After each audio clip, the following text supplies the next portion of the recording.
friends. Today we start the journey into the tarot with what is considered the very first card, the Fool. Very magical card. I have some fools here to show you. This is mostly the one that I've used lately. It's from the Art Nouveau. But I use very much what is considered the original Fool, which is the Marseille. In these videos I am not going to be describing any specific symbology for any specific deck. What I want to give you is the spirit of the card, so you can use it with any deck. Most of the videos I've seen around are pre-specific about a deck and explaining you the symbology of it, which is great. But I want to really emphasize that a lot of what you see in the modern decks is an interpretation of an interpretation of an interpretation. Like literally there's several layers of interpretation there, and yours is just as good if it's different from any of those. There's people who don't even read in a analytical way the different interpretations and traditions and just use this intuitively. It's perfectly okay. I personally like to research the symbology, the history of each image. I find that quite fascinating. So here we have kind of the first Fool, and this is truly a Fool, right? As opposed to the more modern, for instance, the most modern one I have is from the Starman Tarot, and here you see the Starman Fool. It's a completely different energy, right? And then you have the Roots of Asia Fool, and you can see here also such a difference. And this has to do with the development of a Fool. But to give you a very personal feel for the card, who is the Fool? How do you approach the Fool as a personal message, as a personal archetype? And that's mostly what I want to share with you. And who is the Fool? You are the Fool. I am the Fool. God is the Fool. The idea here, this is going on a kind of a deep level, is that the archetype of the Fool is all of us who have somehow decided to descend into the sphere of matter, from the supposed incredible freedom of the world of spirit into this very confined place of the physical embodiment. And why did I say that God is the Fool, maybe the ultimate Fool? And maybe some people are already getting a bit offended by that, but just stay with me and see what you think. But there's a bit of a paradox here, right? Because God is supposed to be perfection.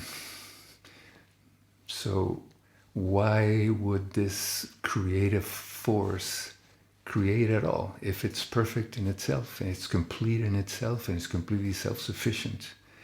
Behind every creation there's a desire, isn't there? And does God have a desire? Does this creative force desire? I think there is that energy there, because without desire there is no creation. As above, so below, as below, so above. That's when we create, right? When we have a drive, when we have a desire to create. And from that state of all completeness, self-sufficiency, this creative source decided to create all of this. And so from, let's say, a Kabbalistic point of view, it's a descent, right? A descent into three-dimensional restriction. Yeah. And that's foolish, isn't it? We are all fools that from the world of utter freedom and spirit and oneness have descended into this three-dimensional restrictive vehicle to have an amazing experience, But that's why in a lot of images, the fool is just walking into an abyss quite happily.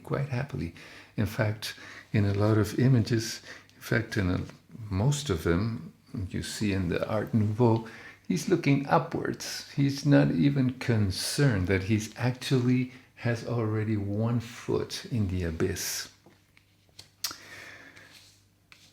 In the Buddha Tarot, it's very interesting. This is literally what's going on. The Buddha is descending into the world from heaven. The Buddha has decided out of his great compassion for humanity to incarnate into a physical body in order to be of service to all humanity. In Buddhism, that's called a Bodhisattva. The Bodhisattva is a soul that keeps coming back with the specific purpose of helping humanity to evolve. And I hope we are all, to a certain extent, Bodhisattvas, and we keep working on an evolution. And the tarot can be quite a tool for this evolution. So that's the most essential feeling that I have for the Fool. And when I see the Fool, I see this beautiful, creative, clean source. And we can go back to Taoism. They call it the uncarved wood. There's a pure energy that's descending in pure innocence. And we see it, right? When babies get born, this innocence in their eyes. And we lose that foolishness fairly quickly, don't we?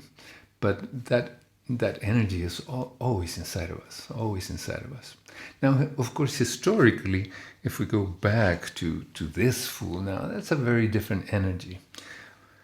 The Fool has been called the clown, the Fool, even in one of the most ancient images, the Mantegna Tarot, is called Le Misère, Misero, the miserable one. You see this image, he's old and very unhappy. And tremendous evolution from that to this, which is the sacred Fool. The sacred Fool, which in fact is called the sacred clown in the Starman Tarot, the sacred clown.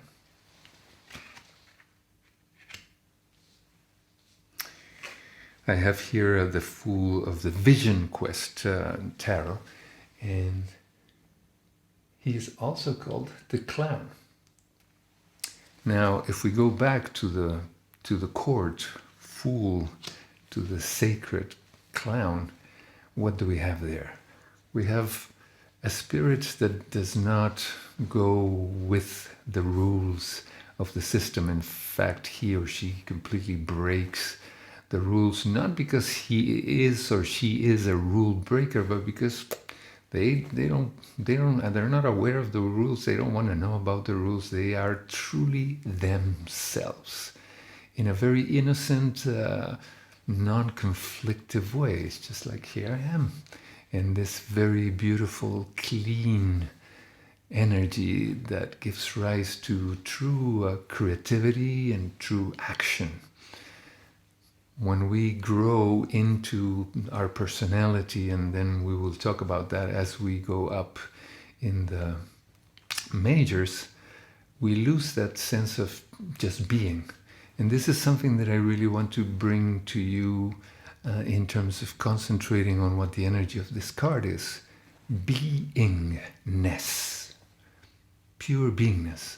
So try to imagine, or even try to do a meditation on your own where you just breathe deep and you just go into a very relaxed. The three fundamental layers of meditation is good posture, connection with the breath, and relaxation.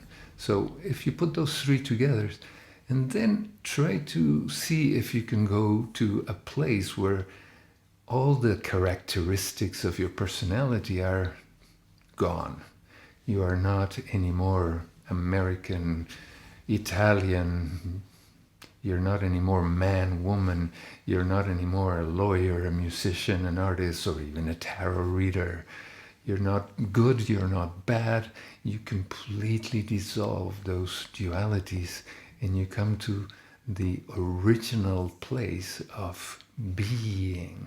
Just pure beingness, just breath, just being here in this moment in a total innocence, with no opinions, with no preferences, with a complete awareness, though, of the miracle of three-dimensionality, of the freedom that we have to enjoy a peach, to enjoy the trees, to experience the sky, to take a deep breath, to experience this whole lifespan, which on a universal level is just a second, but for us it's a lifetime of experience.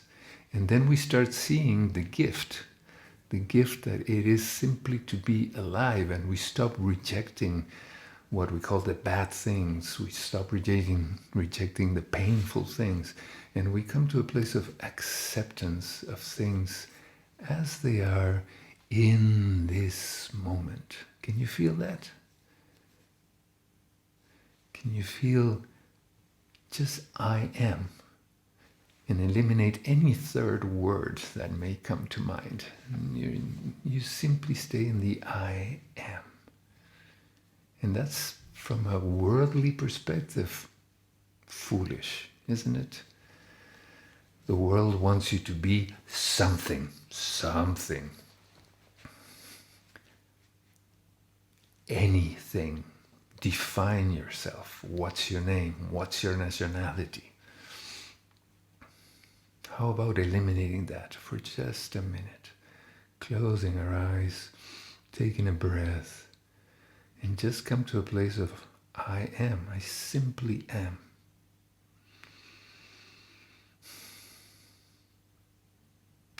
And that I amness, without any qualities or characteristics, is the same I amness of the entire universe. When you dig deep into that I amness, you're one. You're one with the I am of the universe. In the Bible, I believe there's a phrase that says, "Be still and know that I am God."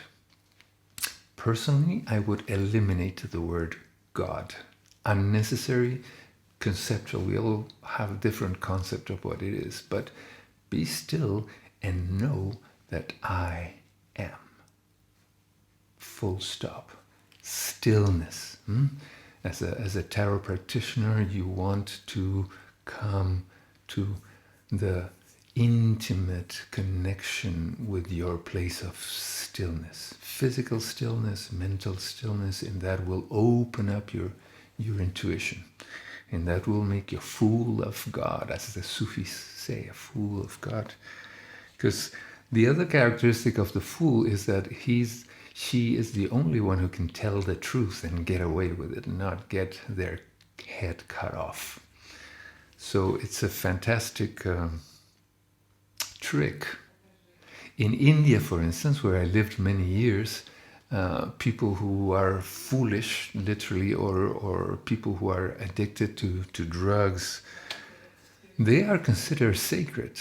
They are considered sacred, and they are taken care of, and they are respected because it's understood that they are channeling a very, very different kind of energy that is completely a different dimension from our daily life of work and eat and have opinions and likes and dislikes. And these people are in a different dimension, and so they're not locked up like we do in the Western world and denied and mistreated. They are actually treated as sacred. Same in the native traditions. The clown in native traditions is a sacred being, and she is free to do whatever they want. They're basically calling you into awakeness by breaking the little boxes that we put ourselves into, the safe boxes of rules and regulations and morality.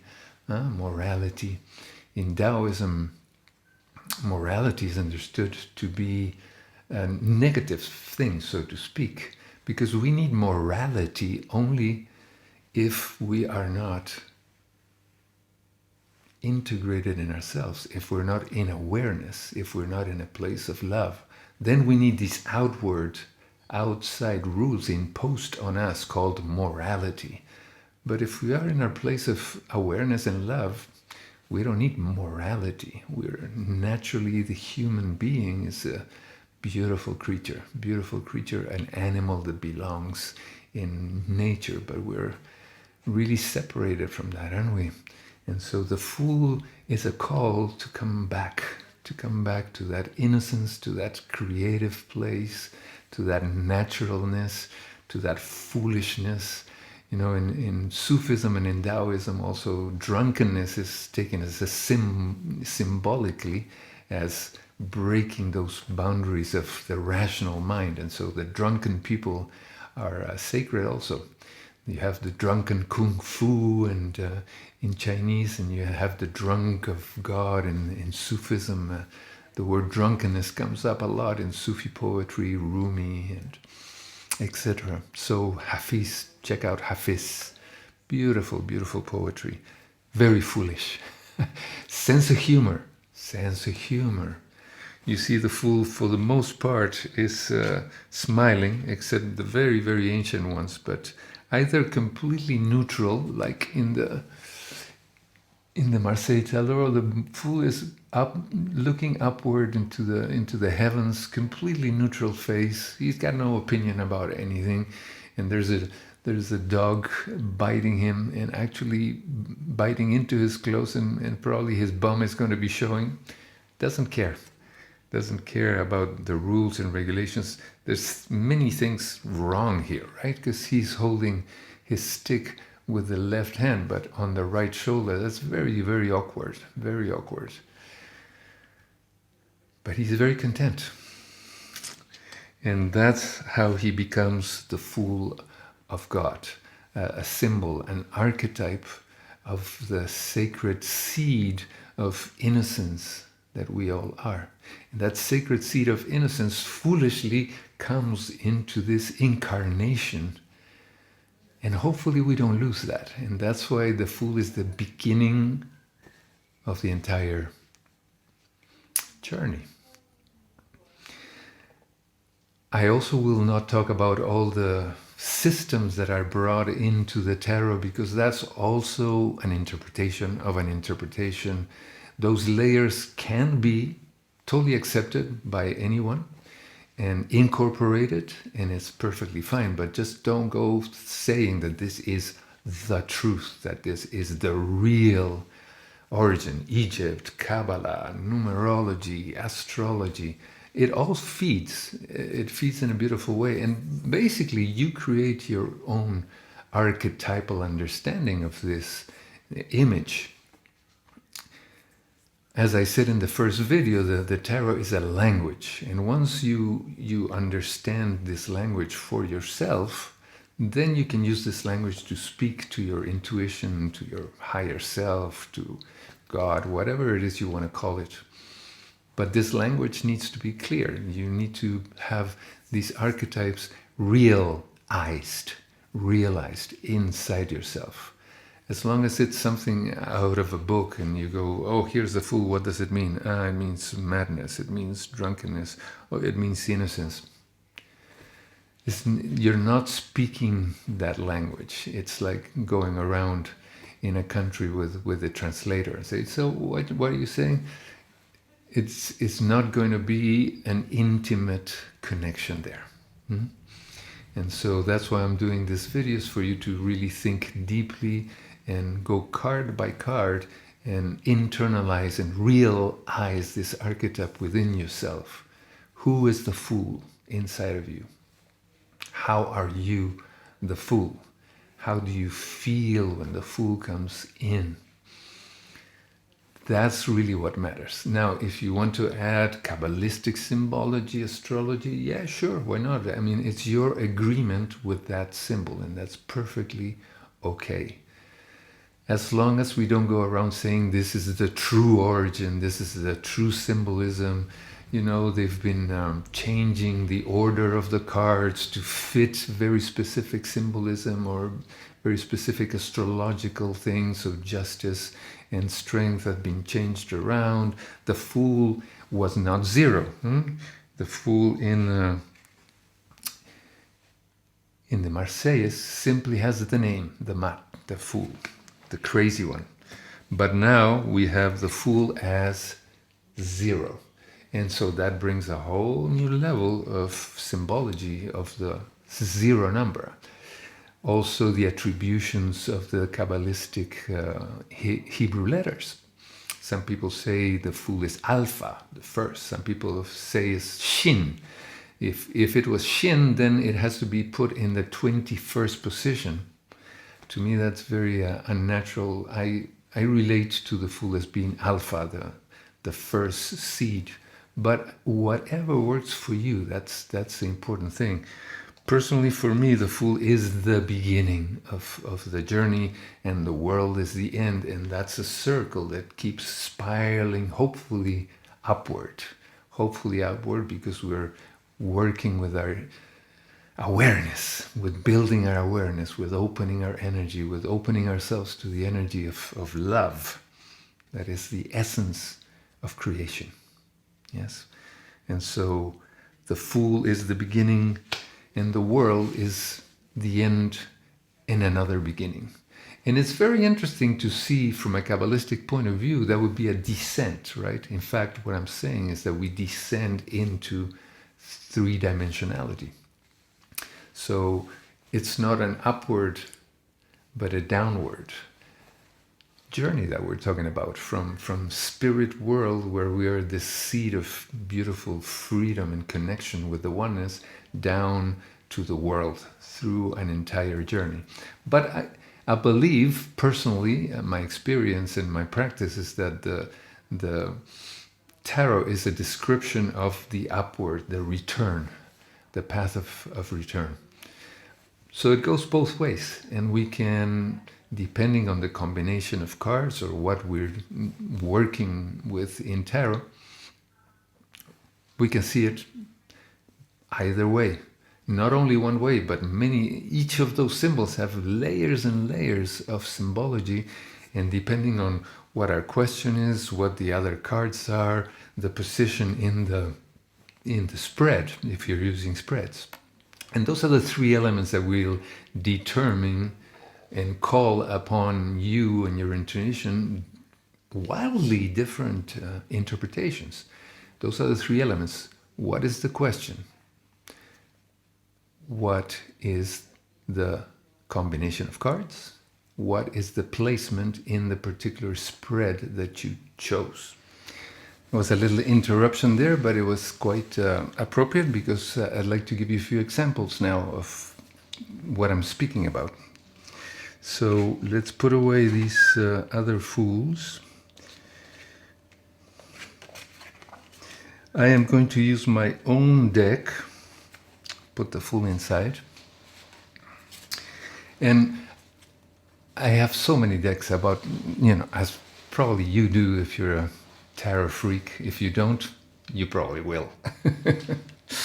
But there's always one or two cards that just don't quite make it for you. And I was kind of tired of that, of having really favorite decks, except for this damn card.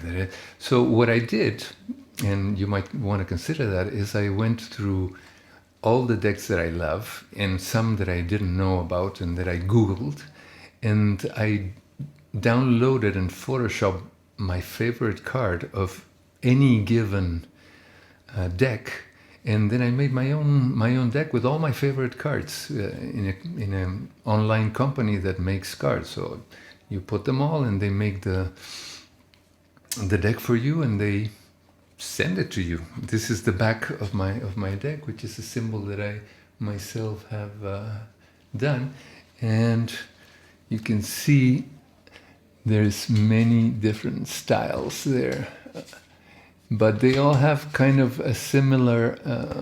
I gave them kind of a brownish color.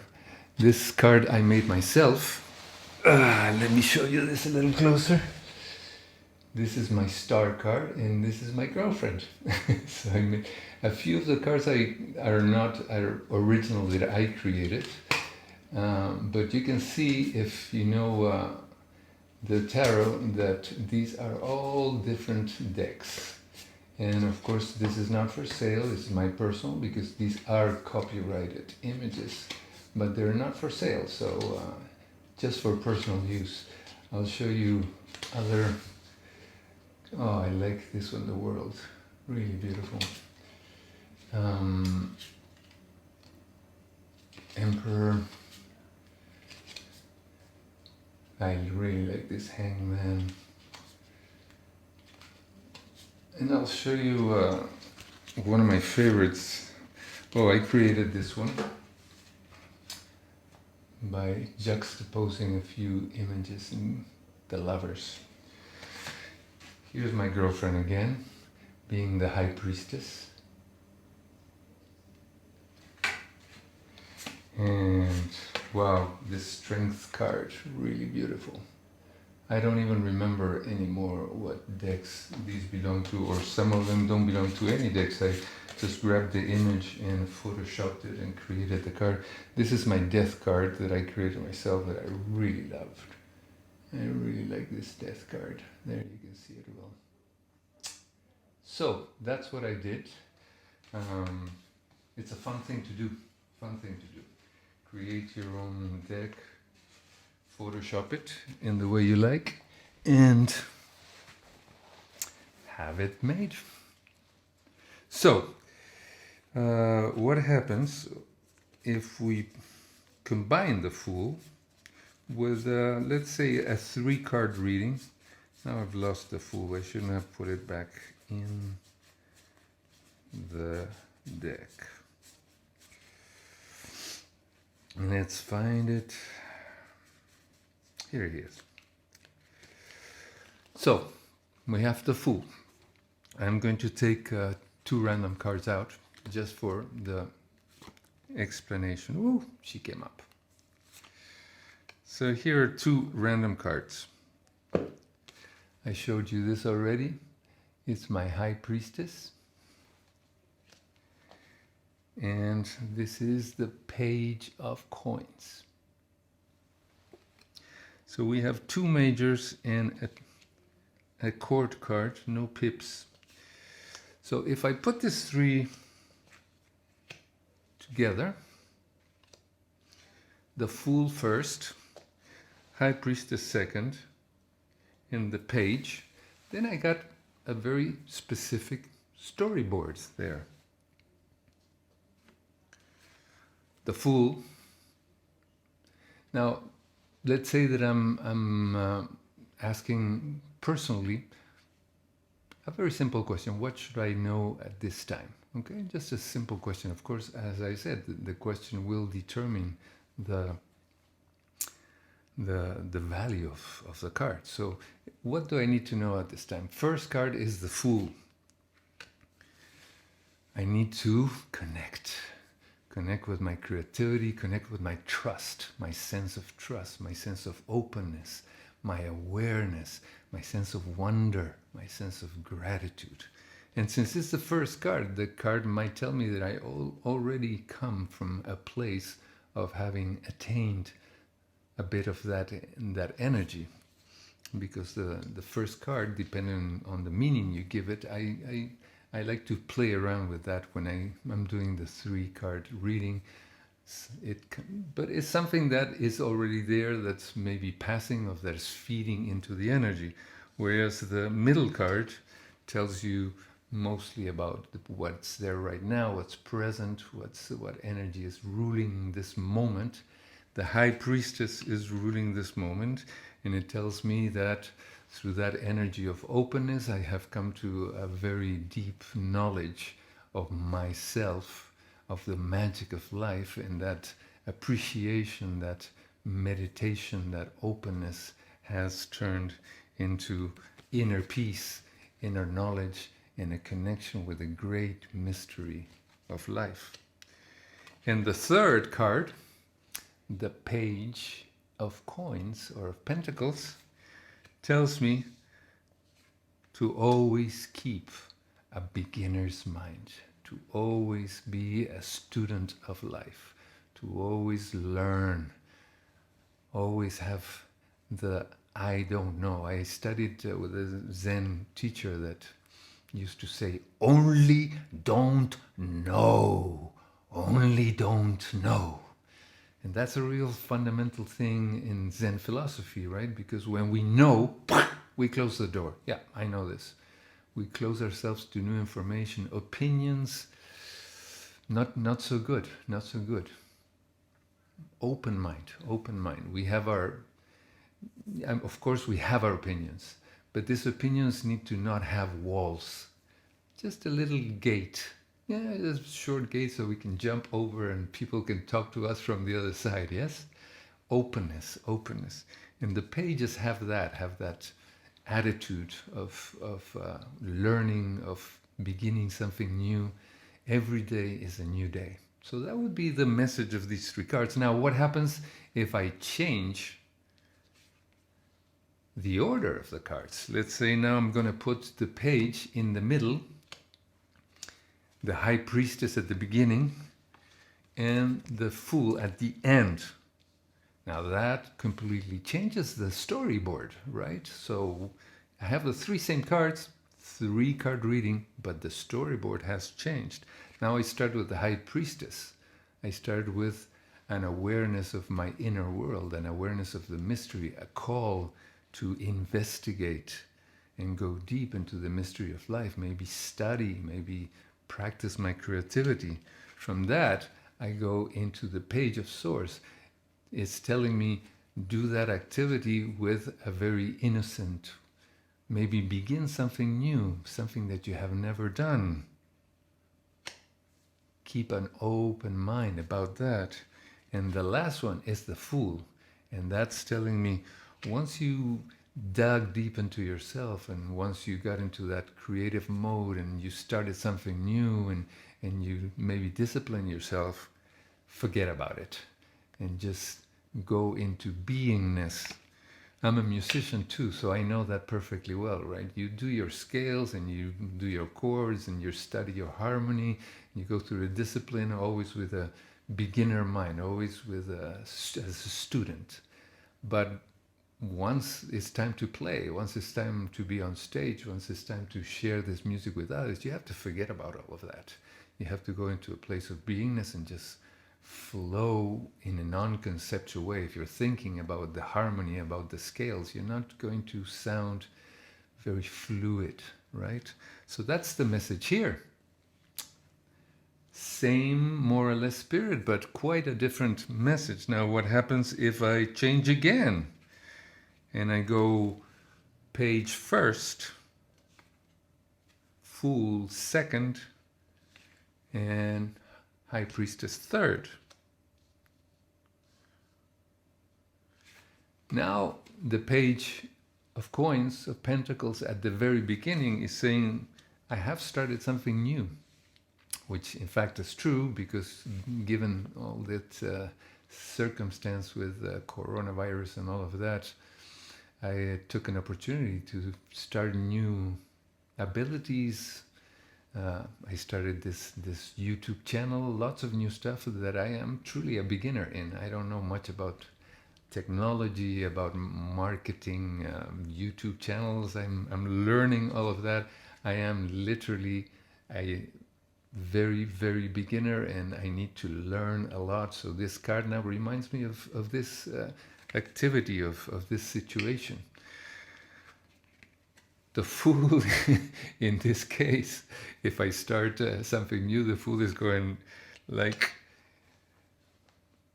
maybe that's not your best option, to stay in your foolishness. Now it's time to get serious about this. It's time to really hone your ability, time to study. Uh, don't go around jumping into the abyss without your diligence, without your discipline. So the Fool in that context feels more like a bit of a warning, yeah? And then I end up with the High Priestess. The High Priestess is telling me, you started something new, go into your discipline and then take it to a much wider place of connecting with spirit. How do you connect this new thing that you're doing with your inner world? How do you connect this new thing that you're doing with a spirit of love and service and knowledge and awareness that you can share with the world? Which is hopefully what I'm doing here, you see? You can see how this same three cards, the same three spread, has the same kind of energy, the same frequency, but it's telling me very, very different things. I would take two more cards, but I think I made my point of how this works. But I completely welcome your comments. I welcome your questions. This is the first video of the Major Arcana. I'm planning to do one per Arcanum, and hopefully we engage in some dialogue. And if you're interested in joining me in this journey, please subscribe and feel free to comment in any way, or even request a little more of this, a little less of that.